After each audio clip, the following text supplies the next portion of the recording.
So, welcome to Living Conversations with me, Joseph Bonner. And me, Keanna Gordon. And we're here at the Take Courage House in Bankside.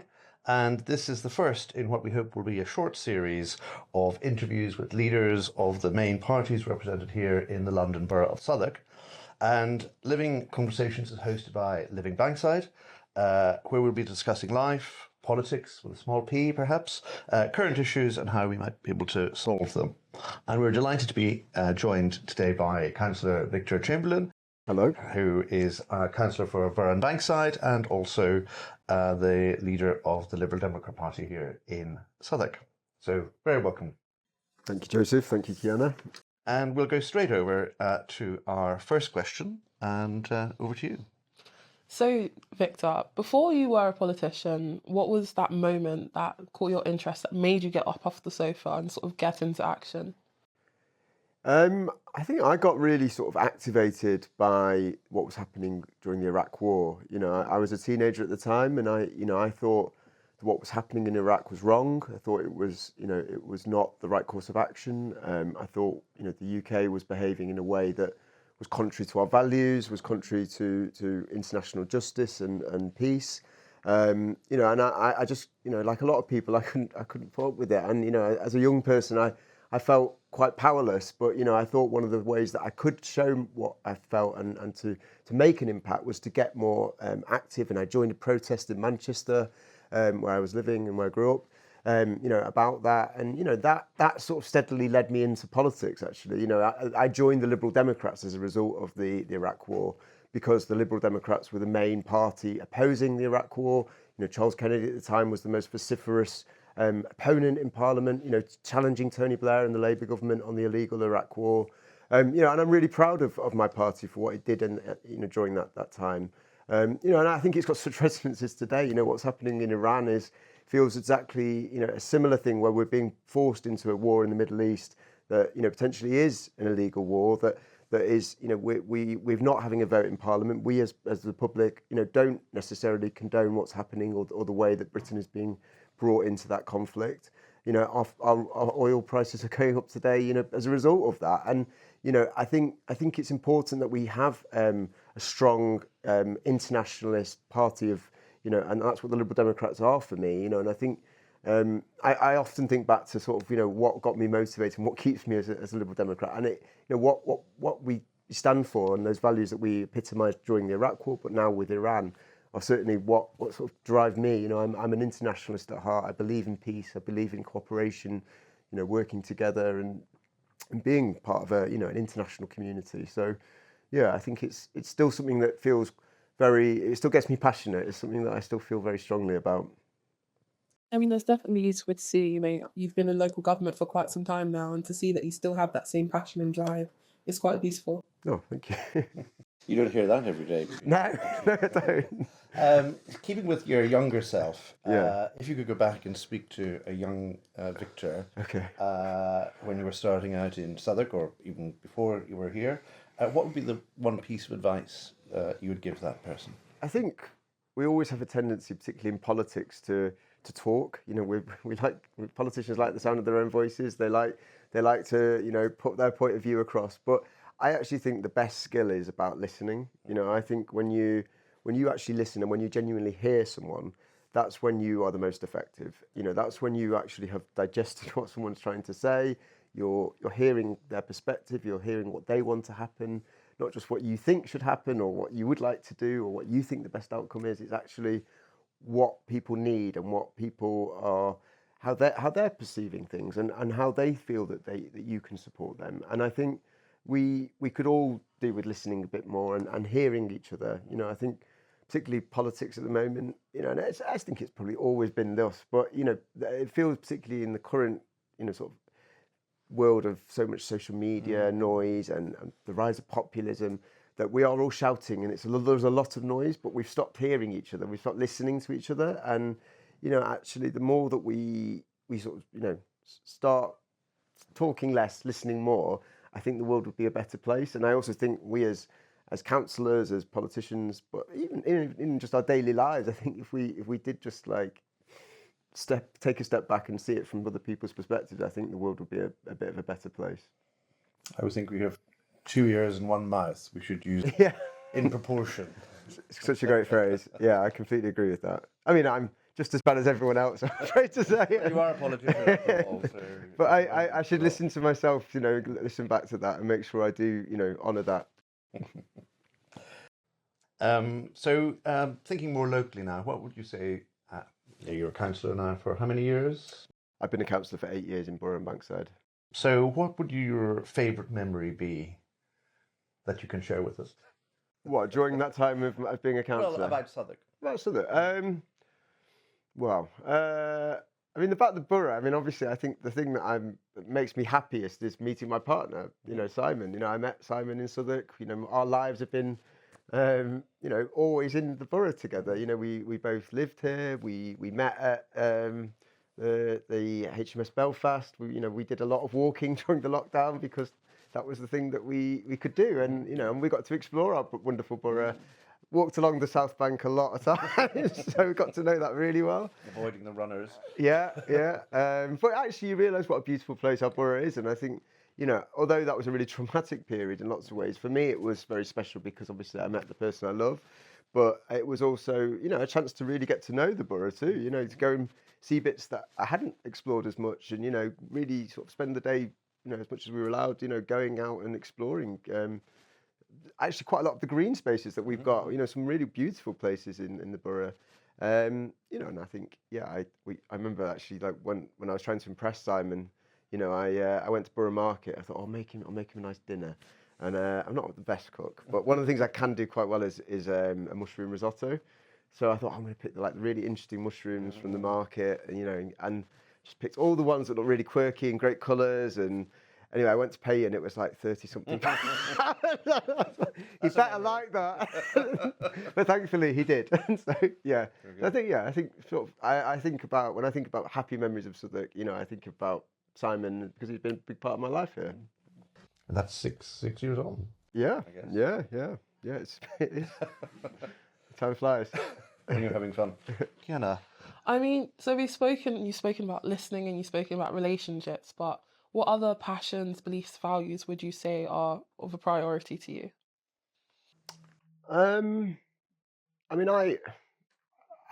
my party's called the Liberal Party, and I think it's liberal for a reason because that's what our values are. And they are very much my values. I'm a liberal to the core. I believe in people's right to freedom, to be themselves, to be respectful of the community and supporting one another, being empowered in life. And I think these are values that, I think are inspire me and drive me. I'm extraordinarily open-minded. I like to think. I try and, be as inclusive, and I value sort of like the opportunity to make sure that, we live in a diverse community and see that as a real strength because I love it. I mean, that's one of the things that I absolutely adore about Southwark is the fact that it is so diverse, and and that's something that one of the reasons I wanted to live here is why I am still here, and it's one of the things that makes us strong. And and I think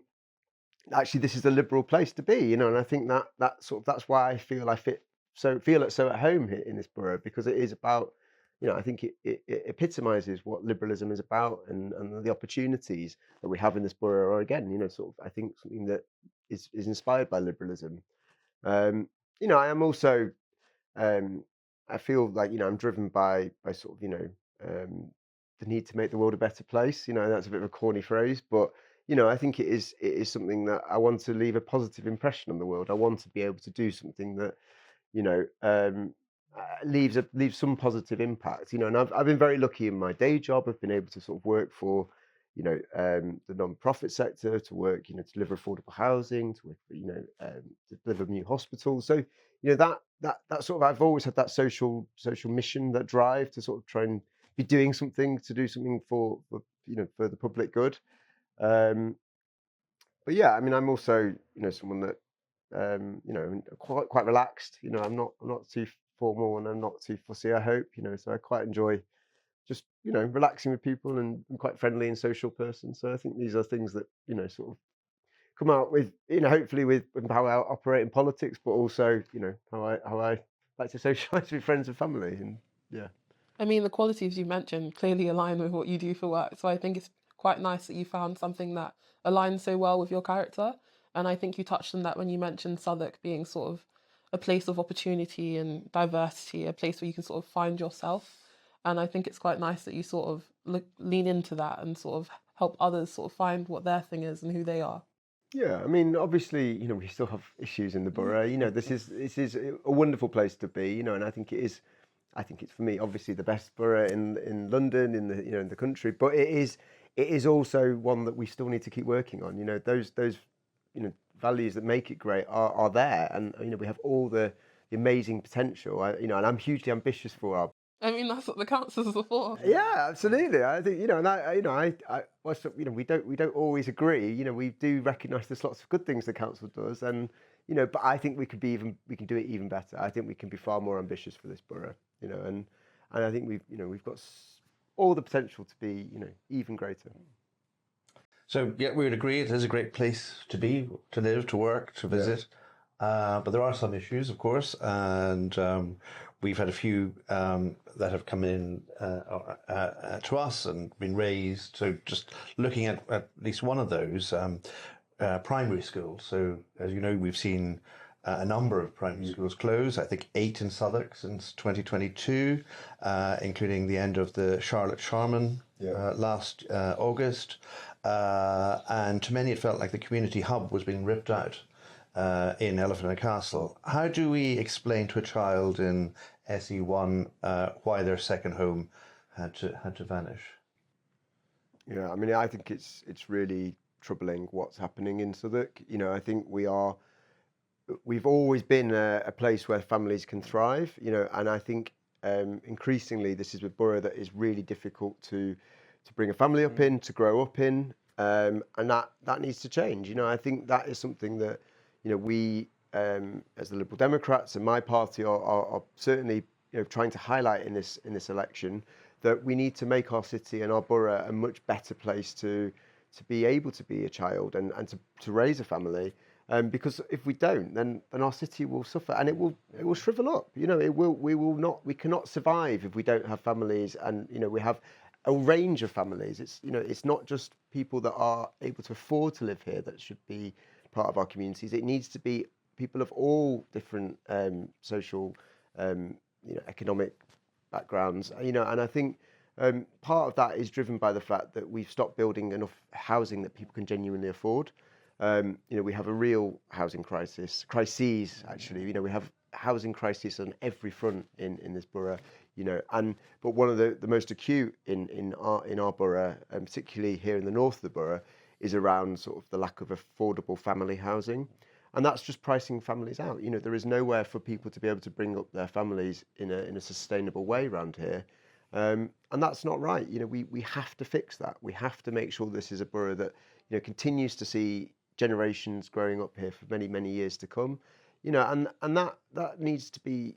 That's about making sure then that we've got places that people can grow up, and that they've got good quality homes that are healthy, that they're not covered in damp and mould that actually is endemic in our borough. That they have places that they can study, that they can play. These are absolutely fundamentals to having a good quality home. And one of the things we've been trying to tackle and highlight is sort of the playground situation in the borough, because actually so many of our playgrounds are really neglected. They haven't seen any investment in decades, and you walk past swings with no swing, and and bits of playground that you feel like don't look safe, because they're probably not, potentially. And I think that's not okay. We need to make sure that there is an environment, a built environment that's good for kids and young people. And actually, that's also people that young people, when they get to their teenage years, they need places to go to. And I think that's really a problem. We've had our youth services gutted over the last 16 years this administration's been in charge, and there's nowhere for young people to go when they're sort of in their teenage years. And that's one of the things that we're trying to highlight in this election, is we would like to open new youth centres in every neighbourhood, because we think that that's one thing that we can do tangibly to make this a good place to grow up again.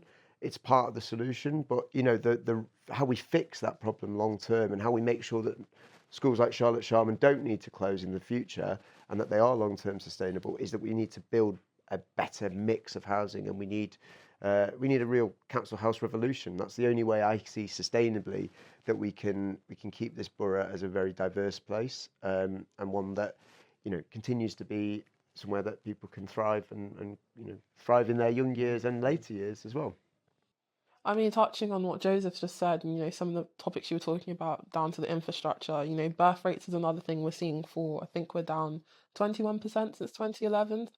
And it's not just the thing of people aren't having children, it's systemic issues such as the lack of infrastructure, such as the cost of living crisis matters as such.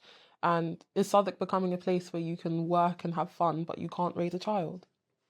I would have thought it's becoming increasingly difficult to raise a child here. Yeah, I think the cost of living is certainly very acute, and housing costs are probably for a lot of people their biggest outlay.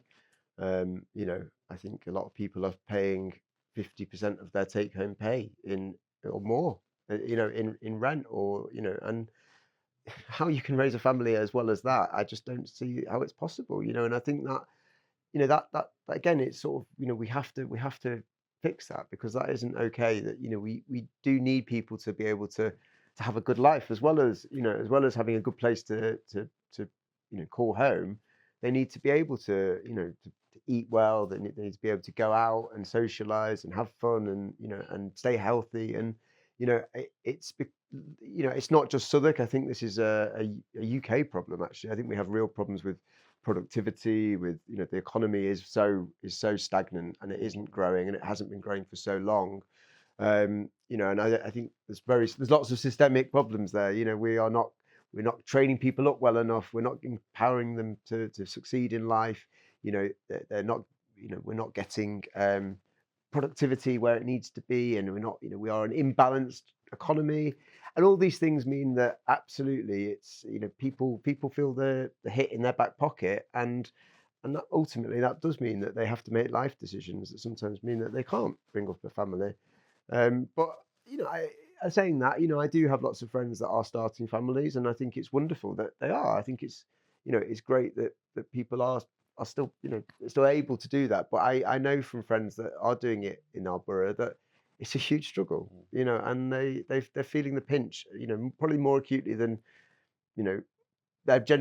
previous generations did. I think young people these days have got a pretty raw deal, and I think it's yeah, it doesn't feel, it can feel quite gloomy at the moment, if when you look at sort of the economics and the challenges that we face. But I am optimistic too. I think that there's fixes we can make, like I say, and sort of how we can restructure the economy, how we look to restructure our borough. And I'm very much of the believer that you build the world you want to live in, and that's sort of my philosophy about for the council is we build the borough that we think is going to be more equitable, that allows people to get on in life, and that's again, I think it comes down to housing.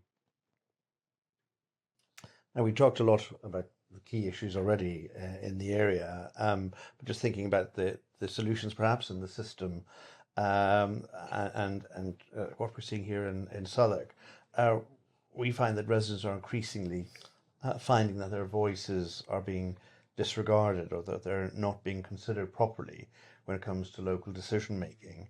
How can we change this? Should, for example, residents be looking to create more tenant management organisations, or parish councils, or neighbourhood councils? Would you support those sort of things, or do you have a solution? I certainly would be a huge supporter of more community-led action. That's very much the ethos for the Liberal Democrats. We are a ground-up party. We're about empowering communities to succeed and to thrive. And so I think we would absolutely welcome the idea that there's more direct resident participation in how we make decisions, how we spend money. One of the things we're calling for in this election is for the re-emergence, the restructuring of genuine community councils. We need to have them back in our borough. We used to have them when the Liberal Democrats ran the borough. Mm-hmm. The Labour Party's basically hollowed that out and scrapped them. And we have sort of tokenistic neighbourhood forums which do nothing. They're talking shops, and I think that's not good enough. I think powers are best delivered by people that know how to, that are on the ground, that know how they will be best implemented and how they will succeed. And the same is true about money. You'll spend money better and more effectively if you give it to people at the grassroots that know what it's like on their street, in their community. So we very much want to devolve power back down to individuals and to communities to really empower them. But I think you speak also about sort of some broader points there about how important it is that the people's views are heard better by the council. This is a council that has got record numbers of complaints. It's been called out by the housing ombudsman for maladministration because it's not listening, because it's not there when people need it to be. And it's a faceless organisation to a lot of people, and it's one that you raise complaints and they go into a void, and that shouldn't be right. That's not right, and it shouldn't be the case. It doesn't need to be the case. We need to make sure that the council's back in our communities. So one of the things we're advocating for is to have one-stop shops in every community, somewhere you can physically go to speak to the council when you need them, and speak to a human. And I think that's really important, that human scale and visibility. And I think that's something that we've lost, and it's it can be fixed. It needs to be fixed. But on planning too, we have a situation where, particularly in the ward I represent, in Borough and Bankside, we have huge amounts of development, and that's happening right across our borough in different places. But it's planning that's being done to people, to our communities, not with them, and it's not engaging them in the process. And I was at the planning committee a couple of nights ago, and the nobody felt that they'd been properly engaged or consulted in this application, or that their views had actually been reflected in what was proposed by the applicants, by the developers. And that's wrong. It shouldn't be the case. We do need to get better at making sure that we get better development. And I'm not an NIMBY. I believe that we need to, regeneration can be a really positive thing. It is a really positive thing, and we do need lots more housing, but we do need to do it with communities, and you need to engage people. You need to co-design, to make sure that things are actually, delivered in support, with the support of the community. And that is actually about how you deliver genuinely sustainable development, because, you get buy-in, you get the community to see the benefits, to feel the benefits. But our planning system is broken, and I was so frustrated when I became a councillor by how residents' voices weren't heard. I felt, I needed to understand the system better, and I'm passionate about the built environment. I did a master's in planning to sort of see what I could do, and I do feel that the system needs completely overhauling, because it doesn't work at the moment. It's very much in favour of the people that got deep pockets and powerful interests and money and can hire the best consultants and lawyers and spin doctors, and they get to domineer what gets built. And actually it's the communities and the individuals that suffer as a result of that. So we need a council that's going to be better at empowering communities, about making sure that consultation is not a tick box exercise, that it is absolutely something that is a real co-design, I think is the best phrase. But it should be about empowering communities and them being a core stakeholder, not just something that they reference in a planning document that never gets read or actually consulted on by the planning committee. We can, I think, recognise a lot of that. Yeah, well, you guys have been passionate at standing up for this community so much. That is something that I wish there was a Living Bankside in every part of Southwark, because actually, if there was, then we would have a more a better planning system, and where more communities' voices are heard. But even then, it's still imperfect, isn't it? The challenges that you guys face in trying to speak up for our community. Perhaps that's a topic for a dedicated podcast in the future, because certainly there's a lot of people that we talk to who would echo what you've said and have other ideas as well. And there's so many great potential places. Borough High Street, for example, is a pet project for me, because it could be such a brilliant high street. I mean, it is a wonderful high street, yeah. But it could be such a brilliant, yeah. I mean, it's one of the most historic high streets. Exactly. It's exactly. But if you walk down there or try to catch a bus or cycle or even drive, it's not exactly a very pleasant experience. No, it's and not. At night time, It's dangerous. It's a whole other at times. experience. Yeah. As we've personally experienced on occasion. I mean, we've had a very good conversation so far. We could carry on, but to sort of bring it together, it's May 2026. Elections coming up. But let's think the election is now all over, and you've won. What is the one thing you want a Southwark resident to say about your 4 years from now in 2030? So just so I understand the question, 4 years, it's 4 years. Well, I hope if we do manage to take control of the council, we will be there for much longer than 4 years. But I would hope that at the end of that people will be able to say that this it's a borough that's fairer, that one that actually is actually better balanced. It's been recalibrated. That that we have a better proportion of affordable housing being delivered.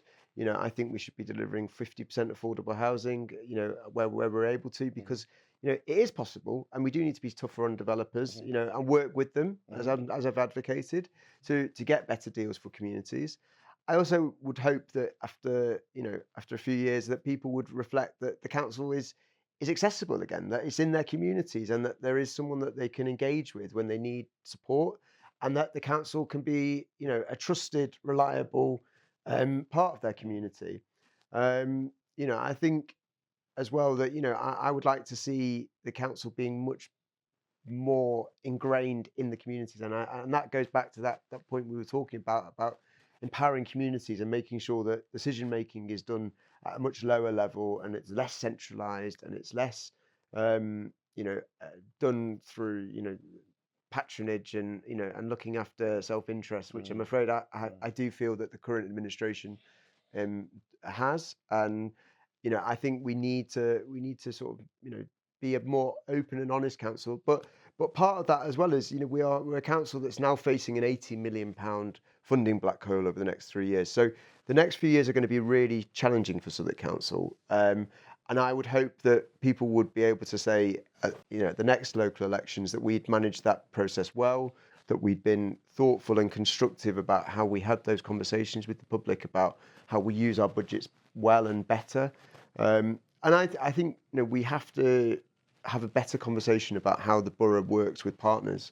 We're going to have to work far better with other public sector partners, with the voluntary, charitable, community sectors, because they are going to be absolutely crucial to making sure that residents in our borough are supported right across the piece. And I also would personally, I'm a big environmentalist. I really would hope to see that this is a greener borough, a more sustainable borough, because as much as we have all these challenges, the cost of living, housing, crime, actually we do also have a climate emergency, and if we do not start taking really radical action to address that and to make our borough more sustainable, then we will all suffer. So I would hope that we can, at the end of that, have delivered a place that is a better place to grow up, but a better place for the long-term future too. Great. Well, lots of food for thought there, I think. Victor, thank you very much for joining us and for listening as well. And hopefully you'll be doing as much of that as talking in the future. But we'll wrap up there. But just before we do, just also to say, I should have said perhaps at the beginning, Living Bankside is a apolitical organisation. While we know Victor very well as one of our local councillors, we try not to take party political stances, and individually I certainly don't. But we're delighted you are our first in what we hope will be a short series with the other leaders of the parties represented here in Southwark. And so thank you very much. Thank you, Keanna. And I think we've done it all in one take as well. So Perfect. Thank you very much.